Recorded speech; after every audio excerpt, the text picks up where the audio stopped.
महाशिव पुराण के अनुसार माता पार्वती बचपन से ही महादेव को अपना पति मान चुकी थी। उनका मन हर समय शिव भक्ति में लगा रहता था, लेकिन उस समय महादेव गहरी समाधि में लीन थे। उन्हें संसार से कोई मतलब नहीं था। देवता परेशान थे क्योंकि एक भयंकर असुर का अंत सिर्फ महादेव के पुत्र द्वारा ही संभव था। इसीलिए सभी देवता चाहते थे कि महादेव और माता पार्वती का विवाह हो। एक दिन देवर्षि नारद माता पार्वती के पास आए। उन्होंने कहा, अगर तुम महादेव को पाना चाहती हो तो तुम्हें कठोर तपस्या करनी होगी। यह सुनते ही माता पार्वती ने महल का सुख छोड़ दिया। उन्होंने जंगल में जाकर तपस्या शुरू कर दी। शुरुआत में वे केवल फल खाती थी, फिर उन्होंने फल भी छोड़ दिए।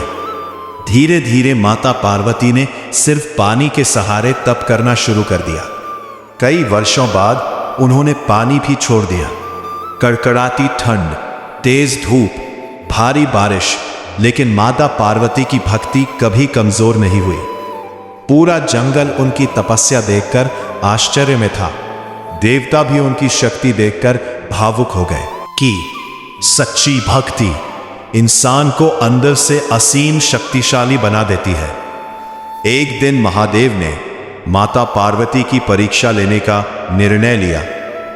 वे साधु का रूप धारण करके उनके सामने पहुंचे। साधु ने कहा, तुम उस शिव से विवाह करना चाहती हो जो श्मशान में रहता है, जिसके शरीर पर भस्म लगी रहती है। यह सुनते ही माता पार्वती की आंखों में आंसू आ गए।